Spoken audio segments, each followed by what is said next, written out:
ಬುರ್ಡೆ ಕೇಸ್ನಲ್ಲಿ ತಿಮ್ಮಾರೋಡಿ ಟೀಮ್ಗೆ ಶಾಕ್. ತಿಮ್ಮಾರೋಡಿ ಟೀಮ್ನ ಒಟ್ಟು 11 ಮಂದಿಗೆ ನೋಟಿಸ್. ವಿಶೇಷ ತನಿಖಾ ತಂಡದಿಂದ ನೋಟಿಸ್ ಜಾರಿ. ಚಿನ್ನಯ್ಯ ಹಾಗೂ ಪತ್ನಿಯ ಅಕೌಂಟ್ಗೆ ಹಣ ವರ್ಗ. ಚಿನ್ನಯ್ಯನ ಪತ್ನಿ ಖಾತೆಯಿಂದಲೂ ಕೂಡ ಹಣ ವರ್ಗ ಆರೋಪ.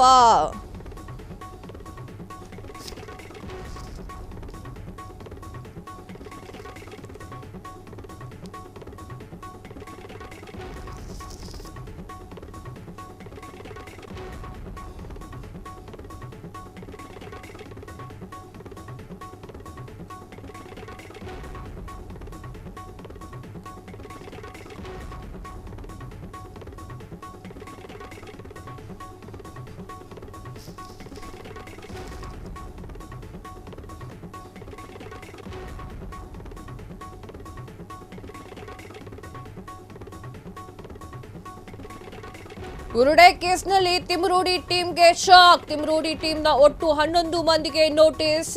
ವಿಶೇಷ ತನಿಖಾ ತಂಡದ ನೋಟಿಸ್ ಜಾರಿ. ಚಿನ್ನಯ್ಯ ಹಾಗೂ ಪತ್ನಿಯ ಅಕೌಂಟ್ಗೆ ಹಣ ವರ್ಗ. ಮಟ್ಟಣ್ಣ ಪತ್ನಿ ಖಾತೆಯಿಂದಲೂ ಕೂಡ ಹಣ ವರ್ಗ ಆರೋಪ. ಫಂಡಿಂಗ್ ಮಾಡಿದಂತಹ ಆರೋಪದ ಮೇಲೆ ನೋಟಿಸ್. ಚಿನ್ನಯ್ಯನ ಕುಟುಂಬದ ಎಲ್ಲರ ಖಾತೆ ಡೀಟೇಲ್ಸ್ ಸಂಗ್ರಹ. ಎಸ್ ವೀಕ್ಷಕರೇ, ನಾನು ಹಿಂದೆಯೇ ಹೇಳಿದ್ದೆ ನಿಮಗೆ ಏನು ಅಂತಂದ್ರೆ, ಚಿನ್ನಯ್ಯನ ಬ್ಯಾಂಕ್ ಅಕೌಂಟ್ ಅನ್ನ ನೀವು ಗಮನಿಸಿದ್ರೆ 3 ಲಕ್ಷದ ಒಳಗಿದೆ. 3 ಲಕ್ಷ ಅಷ್ಟೇ ಇರೋದು. ಅದು 10,000 20,000 ಫೋನ್ ಪೇ ಇಂದ ಮೂಲಕ ಬಂದಿರುವಂತದ್ದು ಅಷ್ಟೇ ಅಂತ ಹೇಳಿದ್ದೆ. ಅಂದ್ರೆ 3 ಲಕ್ಷಕ್ಕೆ ಧರ್ಮಸ್ಥಳದ ಮಾನ ಮರ್ಯಾದೆ 3 ಕಾಸಿಗೆ ಹರಾಜು ಹಾಕ್ಲಿಕ್ಕೆ ಆತ ಸಿದ್ಧ ಇದ್ನ ಎನ್ನುವಂತಹ ಪ್ರಶ್ನೆ ಈಗ ಮೂಡಿದೆ. ಸುಳ್ಳು ಸುದ್ದಿಯನ್ನ ಹೇಳಿ ಸಾಕ್ಷಿ ರಹಿತವಾಗಿರುವಂತಹ ವಿಚಾರಗಳನ್ನ ಚಿನ್ನಯ್ಯ ಕೊಟ್ಟಿದ್ನ ಎನ್ನುವಂತಹ ಪ್ರಶ್ನೆ ಆಗ ಮೂಡಿತ್ತು.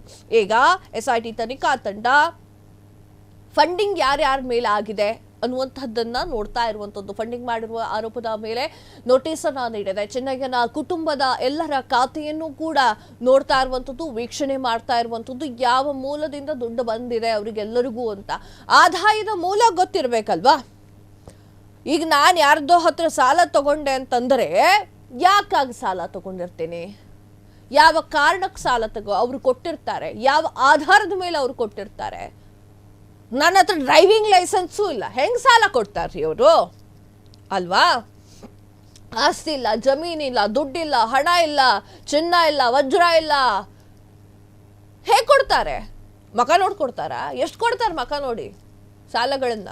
ಎಸ್, ಆ ವಿಚಾರಕ್ಕೆ ಸಂಬಂಧಪಟ್ಟಂತೆ ಎಲ್ಲರ ಡೀಟೇಲ್ಸ್ ಅನ್ನ ತೆಗೆಲಾಗ್ತಾ ಇರುವಂತದ್ದು. ಬುರ್ಡೆ ಕೇಸ್ನಲ್ಲಿ ತಿಮ್ಮಾರೋಡಿ ಟೀಮ್ಗೆ ಬಿಗ್ ಶಾಕ್ ಎದುರಾಗಿದ್ದು ತಿಮ್ಮಾರೋಡಿಯ ಟೀಮ್ನ ಒಟ್ಟು 11 ಮಂದಿಗೆ ನೋಟಿಸ್ ಅನ್ನ ನೀಡಲಾಗಿದೆ. ತಿಮ್ಮಾರೋಡಿಯ ಕುಟುಂಬಸ್ಥರನ್ನೂ ಕೂಡ ವಿಚಾರಣೆ ಮಾಡಲಿಕ್ಕೆ ಮೋಸ್ಟ್ಲಿ SIT ತನಿಖಾ ತಂಡ ಹಿಂಜರಿಯಲ್ಲ ಅಂತ ಅನಿಸುತ್ತೆ.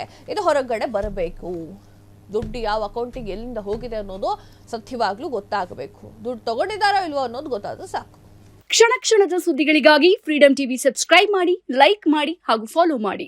ಹೊಸ ಸುದ್ದಿಗಳ ನೋಟಿಫಿಕೇಶನ್ಗಾಗಿ ಬೆಲ್ ಐಕಾನ್ ಮೇಲೆ ಕ್ಲಿಕ್ ಮಾಡಿ.